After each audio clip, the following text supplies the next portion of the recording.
Business ownership has never been hotter, but how do you do it? That's where I come in.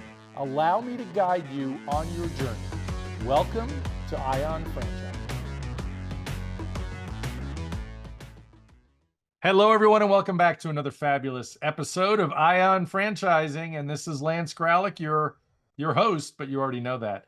So I have successful franchisees, franchisors, love to showcase great brands, emerging franchises, but call it the third leg of the stool, if you will, is all of these resources. There's a lot of you listening, whether you run a brand now, whether you're thinking of business ownership, you might need some extra help. You might need some extra tips on how to be successful, how to be amazing. And boy, do I have an amazing guest, a friend of mine who is a best-selling author multiple times over, 8-figure entrepreneur. She's a business strategist. She's a mom. She has been a cheerleader in the NFL of all things. I'm going to let you tell. You're going to hear the story from her. Kelly Roach, welcome to the show. Thank you for having me. I'm so excited to be here. This is super exciting. Thank you for being here. And let's start off with, how did Kelly Roach to get to be this huge deal? I want to hear, where did entrepreneurship come into your life? And I mean, look, before we even start, Kelly, here's what's impressive that should blow people away. Your podcast is one of the top podcasts out there. I mean, you're like in the top, I don't know, 0.05%. Mm-hmm. I think it's insane how popular your podcast is. Thank you. And look at these categories. Listen up, everybody. Discipline, time management, productivity, power of believing, customer retention, client experience, unleashing your potential, secret to scaling, which is one of the biggest topics. How do you do this? How do you go from nothing to millions? Yeah. So how did you get into all this? How did you become the guru? Oh my gosh. Well, thank you for the compliment. I mean, dialing the clock back for me, I came from a family that we didn't have any money. And so from being a little kid, the first moment that I was able to work, I was the gatekeeper at the pool. I was a mother's helper. I was babysitting. I was waitressing. I was doing every job I could get my hands on. And all I wanted to do was just have freedom and not have to, I was on the free lunch line growing up, right? So I just wanted to make my own life, and I wanted to not be feeling vulnerable because of my situation or circumstances. And I always had a very light perspective towards work. And what I mean by that is I loved my jobs. I had fun doing my jobs. I showed up and I made the most of every job that I did, whether it was being the gatekeeper at the pool or a babysitter or NFL cheerleader or, an exercise instructor. I've done so many jobs. And when I graduated from college, I got a degree in communications, AKA I have no idea what I want to do, but I don't want to sit in spreadsheets all day. That's all I knew. I was like, I want to communicate with other humans. Don't put me in a cubicle with spreadsheets. That's all I knew. And so I got in the most entry-level job in a Fortune 500, and I said, I'm going to be the first one in and the last one out every single day. I'm going to get promoted as fast as I can, as many times as I can. I got promoted 7 times in 8 years. Became the youngest senior vice president of the company. I built a team of 100 people. And what that meant is I went from managing one location where I was sent in to do a turnaround. It was like the worst location in the country, losing money every month, and then built that from 1 to 17 locations. So I did that whole thing. I climbed up that mountain. I made the money. I got financial freedom. I got all the things. And then I kind of looked around and I was like, yeah, I don't think this is really what I want for my life, right? It's gotta be more than that. More than this. No, I wanted freedom. I wanted freedom. I didn't want to be traveling all the time because of work. I wanted to travel when I wanted to travel for things that I actually cared about. And, the biggest thing for me, I always say this, I never wanted to be an entrepreneur. I never was one of those people that was like, I want to be my own boss. Like that was not a dream of mine. However, when I got to the top of the corporate ladder, I really did not feel like I was using my gifts in a meaningful way that was actually making a difference. And that was kind of a hard thing for me because work had always been a huge part of my life. It still is a huge part of my life. I look at work through the lens more of vocation than I do career. And you spend a lot of your waking hours working. And so I wanted to do something that actually felt meaningful, impactful, generous, that it was touching people, that it was making a difference. And so I said, well, what skills do I have? What have I done? How can I take what I've learned and help other people? And all I was doing in my corporate job was coaching and mentoring and hiring and training and teaching people how to build businesses because I was running 17 locations. So I said, there's a really high failure rate in the world of entrepreneurship. 85% of businesses fail in the first few years. If I took what I learned in corporate and I taught small business owners how to do more of what I learned, a lot more businesses would stop failing, right? And Yes. so that's basically been since 2012 what I've been helping people do is like learn business foundations, the simple things, the timeless things that are Yes. going to allow you to succeed over time. And it doesn't matter whether it's a franchise or whether it's a business that you started or, it's something at your kitchen table. There's certain timeless foundations that if you do them well and you do them right, and you just read a bunch of my podcast episode titles. And Yes. if you notice the things that I'm talking about, I'm not talking about trends that are happening on TikTok. I'm not talking about, the latest thing with Instagram Reels. I'm giving people the timeless gold that they can Yes. use for the rest of their lives to make money successfully and to run a great business that they love. So there's so much here. And I Mhm. want to just, on that subject of all these timeless Mhm. skills, and that's really what they are. Mhm. Even if you listen to athletes, Tiger Yeah. Woods, when people say or ask, why are you so successful? He's said things like, it's the fundamentals. It's the I'm fundamentals. hitting 1,000 balls a day. Yep. Michael Jordan, same thing, or LeBron James, all those shots that they take, all that practice, it's all about the foundation or the fundamentals. So I absolutely love that you brought that up. I want to go back to your beginning when Mhm. you had your first corporate job Mhm. and you were super successful at that because Mhm. you were there early, you stayed late, you Yeah. worked your tail off. Give Yeah. me one secret now. I mean, maybe you didn't know it at the time, but you figured Yeah. it out. Why were you so successful there besides Discipline. the hard work? Discipline. Discipline? It's interesting that you talk about Tiger Woods and that you brought up about, athletes because what I say in my teachings every day is you need to train for your business like an athlete trains for their sport. And if you're a business athlete, you come in every day and you just run the reps. It's very simple. And people make business very complicated because they tell stories about all the things that they need to do, when in Yes. reality, there's only two things in business: there's serving the customers that you have, and there's getting new ones, right? You can do that in a couple hours a day. And Yes. here we have people working 80, 100 hours a week that say, I can't grow my business. I can't grow my business.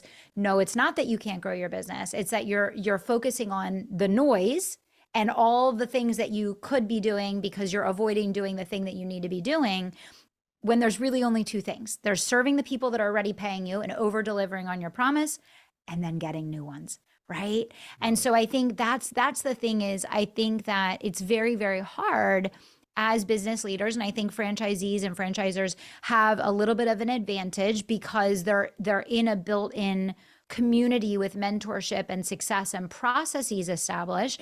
I teach people that are in the Wild West, right? Because they're starting their own business. They don't have a boss. They don't have, someone that is giving them systems. They don't have someone that's saying, hey, here's how this model works. So someone like me comes in and is like, hey, you have a Franken business. Let's clean some stuff up here, right? Let's get the systems working. Let's get a sales team in place. Let's get the model right.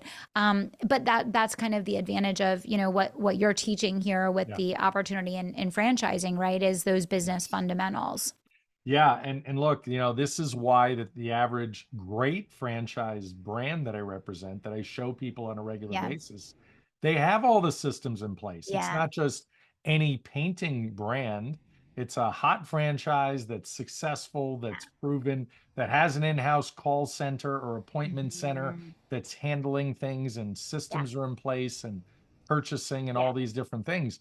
So I love, though, that you do this on a regular basis for people, but I want people to focus on the fact that, gosh, if you're a franchisor, Kelly needs to be a keynote at your event because she's going to tell everybody Yeah. about all of the foundational stuff that some people forget about on a regular Yeah. basis. How do you eat an elephant? Yeah. One bite at a time. Yeah. You can't I mean, think of, yeah, it's amazing the amount of million-dollar income streams that sit in existing businesses that they're just things that get forgotten about. Working your referral system, staying in touch with your past customers, making sure that every lead makes it to the seventh or eighth follow-up, which is where 98% of the sales happen. It is those basic things that you can just like flip a switch. A lot of people think, oh, my business isn't working. My business isn't growing. I can't figure out how to make sales. And it's like, let's just peek under the covers there, right? And you yeah, take a little peek, and like within 3 minutes, you're like, 100,000 here, 100,000 here, 100,000 here. It's all there, right? But it's just, I think it's easy as a business leader, as a yeah, business owner, as a franchiser, in the day to day to kind of forget about the foundations. And yeah, and this is what I teach people all the time, because I teach people how to scale 7 and 8 figure businesses. And I tell them every day, simplicity scales, complexity kills. yes, So when it's too hard, it's too hard.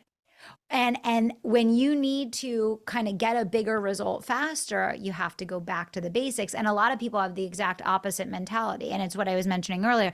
They're like, Lance, I need to learn the new strategy on TikTok. I have to go viral. I need to figure out how to get another 100,000 followers. It's like, no, you don't. yeah, Like, pick up the phone. Like, you know what I mean? It's very interesting. It's a very interesting time to do business for yeah. sure. I love that.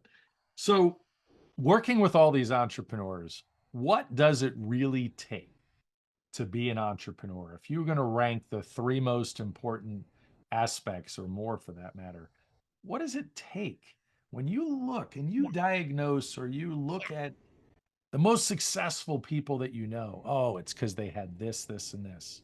I'm Yeah. sure college education isn't really part of that.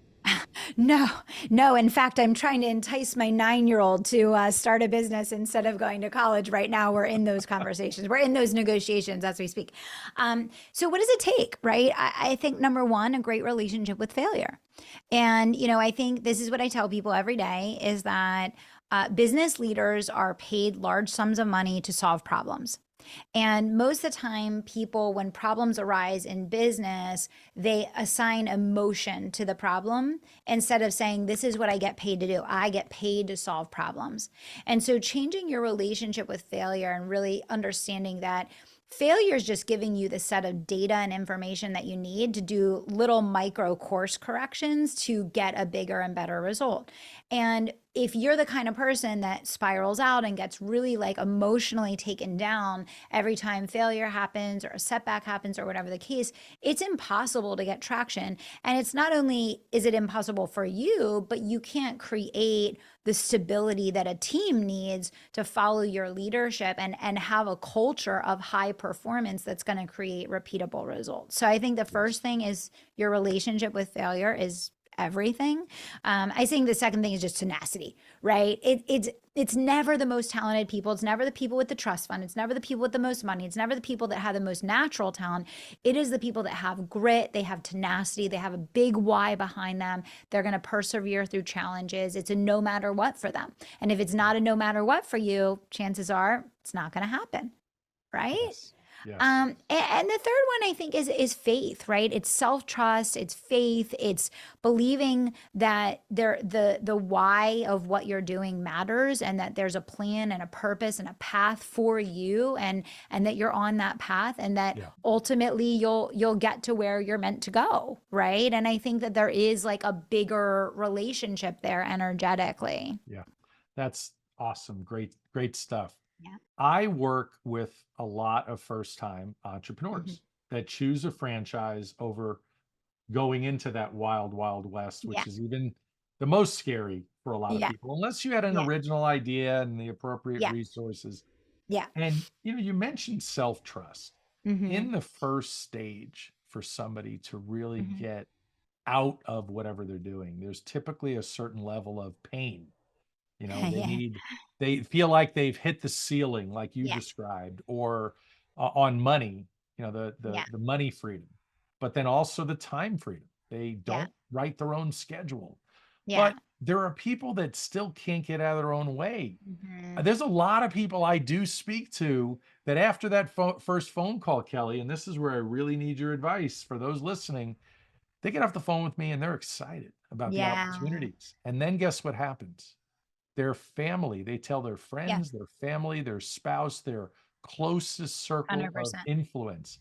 And what happens? Their dreams are now crushed Yeah. because they all tend to say, "What are you, nuts? Yeah. Remember when you did that 5 years ago and it failed? Yeah. You don't even have enough money. You never even Yeah. finished college." Yeah. So, what do you say to those folks on how Yeah, to I get mean, unstuck? 100%. Yeah, I mean, first of all, you never take advice from someone who isn't already where you want to be.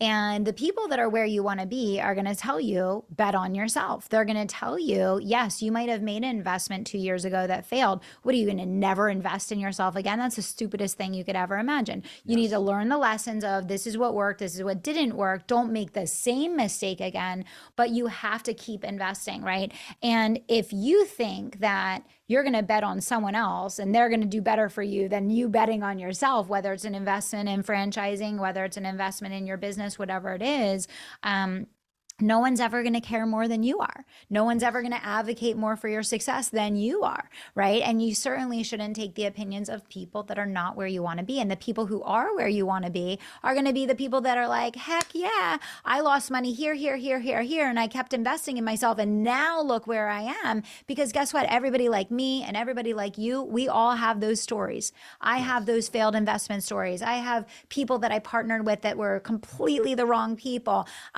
We've all had these huge successes and these huge failures. And the only difference is the people that you hear about that end up being these like wildly successful people, they're just the people that kept going. It's Yes. the only difference. You don't hear about the Um, people that stopped. You don't hear about the people that quit. You don't hear about the people that were like, well, I made one investment one time and it didn't work out, so I'm never doing that again. You never yes. hear about those people because they didn't make it anywhere. Whereas the people that were like, you know what, I had 4 investments that failed, but on the fifth one, I believed in myself and I went all in. And this is what I was able to create. Yes. Right. Yes. I love it. Yeah. So there are people that I speak to on a regular basis that say to me, well, why would I invest in a franchise when I Hmm. could go buy an independent business or I can start my own concept? Yeah. And they say, why would I pay a $40,000 or Yeah. $50,000 franchise fee? And Yeah. it's interesting because I know you are a big proponent of masterminds. Yeah. And I have often said on my podcast and others that a mastermind group, if you will, is really what a franchise is because you're getting in, even if you're the brand new franchisee, you have the opportunity to look at people that are about to exit for $100 million Yeah. in a business they knew nothing about. Yeah. I have a friend that has 19 hair salons, franchise hair salons. Yeah. He's bald and doesn't know how to cut hair, but Yeah. he followed the system. So, what advice can you give to people on masterminds? I mean, masterminds are $80,000 plus Yeah. these days. Yeah. Talk Many to of that them. a little bit. Yeah. Many of them are actually over $100,000. Well, and this is something I've been speaking about a lot because I have 6 companies in my portfolio and, they're all different business models, different price points, different industries. And I say this all the time, like, masterminds at a high level are not for everyone because if you don't have the systems and the structure and the experience in place, that big investment of 80 or $100,000 is not going to serve you, right? So like Yep. even in my own company where we have programs that run from 30,000 to over $100,000, we have an application process, you go through an interview process. I mean, there's a lot of steps because our reputation will be destroyed if we take your $85,000 and you don't have the systems, you don't have the team in place, you don't Yes. have all those things. So, what I would say to everybody here listening is, there are all different types of containers and different types of relationships that you can invest in that are going to help you to get to where you want to be from a wealth creation standpoint. And when you're investing in something like a franchise, you are getting a lot of the support on those foundational things. Like, listen, I came from Fortune 500. I learned all that stuff. I was very blessed and very lucky. And that's why I was able to come in and build what I've built. 99.9% of the people that I interact with, that I coach and teach, they don't have any of that foundation. So you have to know yourself well enough to know, are you the kind of person that wants to go out and build all those systems from scratch and create a new business model and learn from zero? Or Yeah. do you want to invest in an established model where there's systems in place, where you're getting mentored by other people who have worked that model before? And I think it's just a personality fit, it's a skill fit, it's a dynamic fit. But what I'll say in terms of the investment to get started with franchising versus the investment in like the world that I'm in, like this is what I tell people all the time, and it's the absolute truth. And my clients say the same thing. You're going to spend the money either way. Yes. So you're going to spend the money in making mistakes. You're going to spend the money in trying to figure it out on your own. You're going to spend the money in dabbling in this and dabbling in that because you didn't want to pay the $40,000 fee to get started.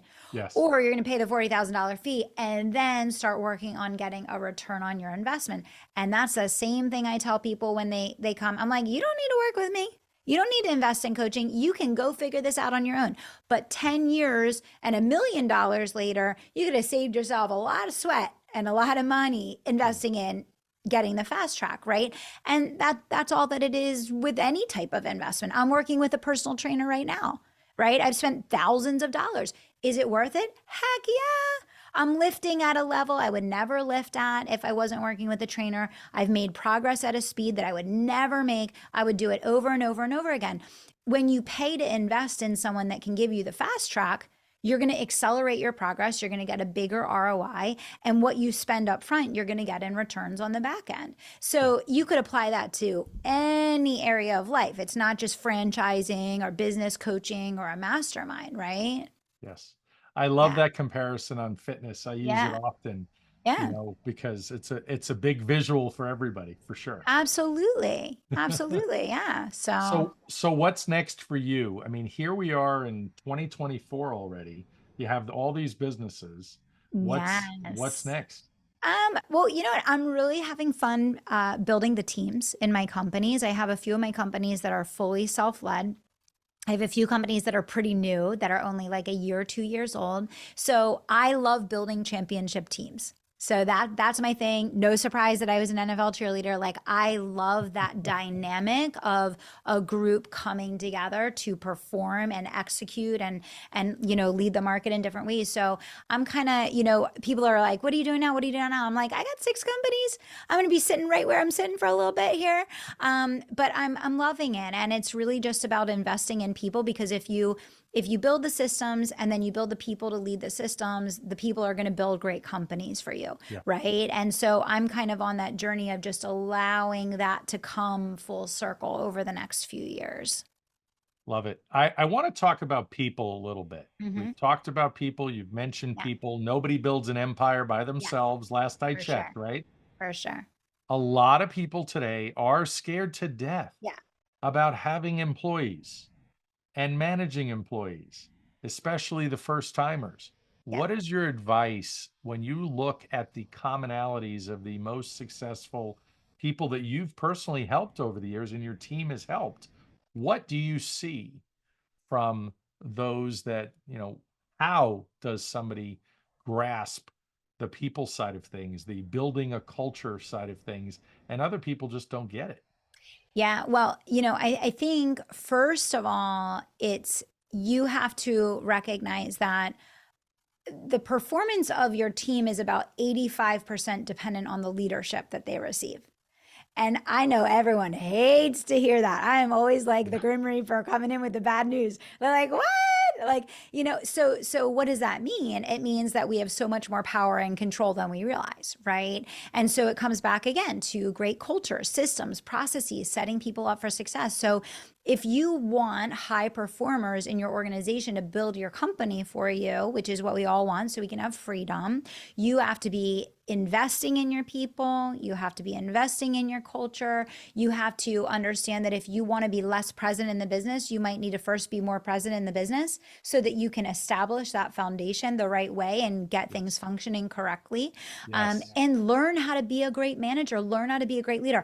I was blown away when I joined the online space and I saw that no one was teaching about team, no one was teaching about systems around people. I wrote an entire book on it. It's called Bigger Than You, because I was blown away. I was like, how do these people, I was like scratching my head. I'm like, how do these people think they're going to have freedom in their business without a team? Like Yes. there's no one to run the business. Like I was so confused. Like it was like that whole segment was like left out of the conversation. It was all about sales and marketing. And I was like, well, what happens when you acquire 200 customers and you're the person in the business that has to serve those 200 customers? Like that's not a fun job, right? Like you, like, No. yeah. So, what I would say is, learning how to be a great leader, learning how to be a great manager. There's lots of things that you can do to practice and work on that, but it's not rocket science. It's caring Yeah. about people. It's creating a supportive culture. It's putting systems, processes, and accountability in place because what you create a cadence of accountability around is what the team is going to manage and perform to, right? Yes. Um, but I think the most important thing is I see a lot of people that maybe they made a mishire, or maybe they hired someone that didn't work out, or maybe they tried building a team and for whatever reason things didn't go well. And then after that, they're just completely like, I'm not doing it. I can't do it. I won't do it. It won't work. I hear from people, no one wants to work hard. That's not true. There are still many, many amazing, hardworking people out there that you would have fun. I have fun and laugh and love working with my team every single day. There are people out there. But again, like that's a dynamic that comes primarily from us. Yes. Right. And so you can't be fearful to try it again just because you've failed. I've hired horrible people and I've made horrible hiring mistakes and I've had it blow up in my face more times than you can imagine. Yes. But I wasn't like, oh, I'm not going to try again just because that didn't work out. I was like, okay, this is what I learned and I'm going to try again, but I'm going to be better. I'm going to be better. I'm going to understand more clearly what I need to do to either pick up on the red flags or set up the right things in place to make someone successful or whatever the case. Yeah. Right. Great, great stuff. Yeah. I always learned, and you've heard the expression, people leave people. They don't leave companies. Yeah. They leave that environment they do not Yeah. like. And Yeah. it's all because of the people in that environment. So if you're a great boss, you'll attract great people. Yeah. I want For to sure. talk about sales, producing extra sales. You do an incredible breakdown on new prospects and upsells. Yeah. Talk a little bit about that because any franchise brands that are listening in, they're gonna get really close right now to hearing Yeah. this loud and clear. So talk about that because you're a master at that. Yeah, I mean it's pretty simple actually, and this is where I It started my is. coaching career. It's just having a system that's executed every day in your business, right? So it's one, a lot of people don't have like a team doing sales. The first question I ask people is like, who's responsible for producing revenue? Like whose job is it to spend all day every day bringing dollars into your business? And a lot of times it's the business owner themselves and or they have someone that's responsible for it, but there isn't a process, there isn't a system, there isn't a consistent leadership, accountability, reporting, management, whatever the case. So one, it's just like have a person. Two, it's have a system that the person executes. And three, make sure there's a structure and accountability and the right incentives that are going to drive the outcome that you want. So it can be as simple as we're going to call X number of people a day. We're going to send X number of emails a week. We're going to reach out to X number of people on social media. A lot of the wasted kind of profit that is in the business that people don't take advantage of is in following up with people that expressed interest but didn't close, following up with your past customers, generating referrals, right? And upselling people that already bought once into other things. So 98% of this is like warm, like you're talking to your own people. You're not Yes. even Yes. like, it's not even like cold calling or going to reach out to random people. It's literally like talking to the people who have already expressed that they want to work with you, that they like working with you, and giving them an invitation to take the next step. And so keeping it really simple. I feel like a lot of times people are like one of two directions. So it's either like they have this super complicated system and they can't keep up with it. And so like no one's doing it because it's really overwhelming and it's too many steps and it's too hard to do. Or it's like you're just like not even looking at it, right? Because you feel overwhelmed. You don't have the right things in place. And so every day it's like an uphill battle because you and the whole team are like, well, where's our next sale coming from? We hope someone, sends an email. We hope someone, makes a phone call. And it's like A lot of hope. hope is not a good strategy. Although I'm a very hopeful person, hope is not a good sales strategy, right? Yes. You have faith in your systems. You don't want to hope for them. Exactly. Yeah. This is like a Kelly Roach clinic on success and I love it. sales and life, and you have been amazing. So, final thoughts, tips, words of wisdom for those listening. Yeah, I mean, I would just say, if you want something bigger for yourself and you've been listening to this show, go for it. Right. And you'll learn so much through the process. You'll learn about yourself. You'll learn about the opportunity. Betting on yourself is the number one thing that anyone who's successful is going to tell you about getting to where you want to be. So make the move, and the thing is, what if it fails? You'll learn from it. You'll keep growing from it. You'll take the next step. But not making a move and just kind of sitting and listening to the franchising show every week, but then not like doing anything about it. It's like, that's just wasted energy, right? So give yourself the best shot at success and just do the next best thing. And that's what I tell people all the time. You don't have to have it perfect. None of us do. Just do the next best thing. Take the next step. Yes, I love it. You have been amazing. Thank you so much for being here. I loved it. We shall talk soon. Awesome. Thanks for having me. If you're ready to talk about franchise opportunities, hit the link below to schedule a call. My services are free. And don't forget to like, comment, and subscribe. Thanks for listening.